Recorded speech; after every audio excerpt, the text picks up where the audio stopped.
பவித்ரா எடுத்திருக்க நெக்லஸ் பார்த்தீங்களா? கொஞ்சம் கூட விவஸ்தையே இல்லை. நம்ம குடும்பத்தில் எப்படி பெருசு பெருசாக போடுவோம், இத்தினோண்டு எடுத்திருக்கிறான். சரி விடு தேவி, அவளுக்கு பிடிச்ச மாதிரி அவ எடுக்கட்டும்.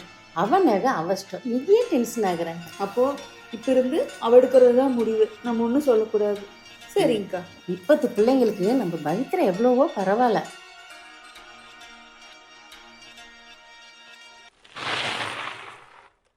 வீடு வந்துச்சு. சந்தோஷ்க்கு சீக்கிரமே கல்யாணம் பண்ணணும். யாரும் சொல்ற இடத்துல இருக்கக்கூடாது. எல்லாம் எப்ப கல்யாணம்னு கேக்குறாங்க.